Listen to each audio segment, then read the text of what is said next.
Hello, bachcho. Let's read the question. The question is saying, refer to the given double-stranded DNA molecule. Double standard DNA molecule दिया और इसमें sequences दिए हुए। Question बोल रहा है what would be the template DNA strand coding DNA strand and transcribe mRNA sequence from this strand. तो आइए देखते हैं हम इसका की कंसेप्ट। अगर हम बात करें इसके की कंसेप्ट की, तो इसका की कंसेप्ट क्या हो जाएगा? इसका की कंसेप्ट हो जाएगा कॉम्प्लीमेंट्री बेस पेयरिंग। अगर हम बात करें कॉम्प्लीमेंट्री बेस पेयरिंग की, तो जो डीएनए होता है उसमें 4 बेसेस होते हैं। कौन कौन से?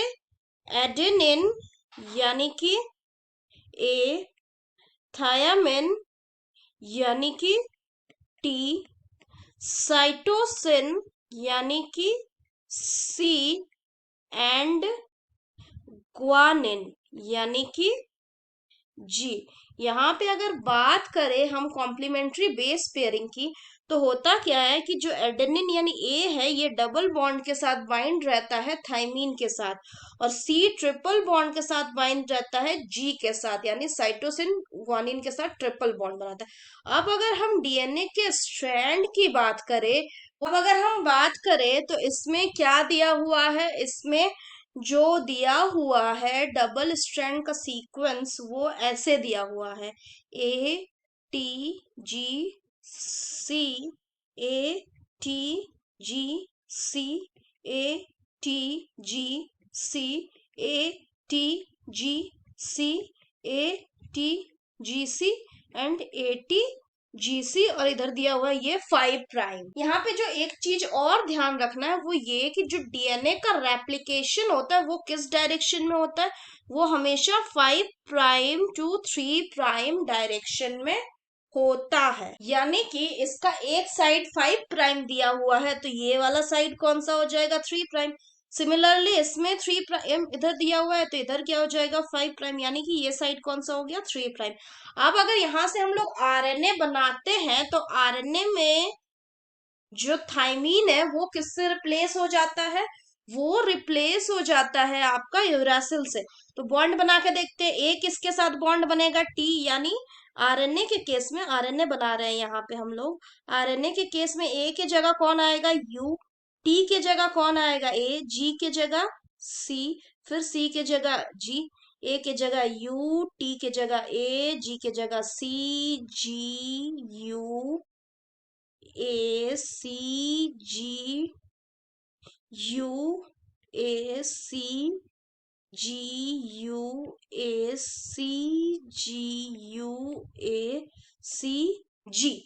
अब देखिए कि यहाँ पे ये जो देखने का चीज है कि टेम्पलेट स्ट्रैंड क्या होता है। टेम्पलेट स्ट्रैंड वो होता है जहां से जिसको देख के आरएनए बनाया जाता है। तो अगर हम लोग इसको देख के आरएनए बनाए हैं, तो देखते हैं ये जो आरएनए है ये किसके सिमिलर दिख रहा है? ये डीएनए के इस वाले स्ट्रैंड के सिमिलर दिख रहा है, लगभग लगभग। क्योंकि यहाँ पे यू को अगर हम लोग टी से रिप्लेस कर दे, तो क्या बन जाएगा? तो अगर हम लोग यहाँ पे यू को टी से रिप्लेस कर दे रहे हैं डीएनए के केस में, तो टी ए सी की जगह, तो अगर यहाँ पे हम लोग रिप्लेस कर दे यू को टी से, तो यू है।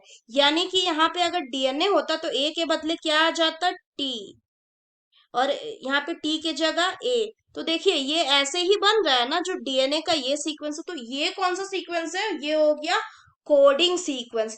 कोडिंग सीक्वेंस वो सीक्वेंस होता है जो किसके आइडेंटिकल होता है? which whose base sequence is identical to the base sequence of the RNA transcript produced। यानी ये जो बनेगा ये वाला क्या है? this one is the coding strand and this one is the template strand, और ये क्या है? ये है आरएनए, ट्रांसक्राइब्ड आरएनए का सीक्वेंस। तो अगर हम लोगों ने बात किया तो क्या हो गया? Coding strand. कोडिंग स्ट्रैंड के जो सीक्वेंस होंगे, coding strand sequence are identical to the sequences of the mRNA that is transcribed. So that's all for the question, bachcho. Hope you understood it well. Best of luck.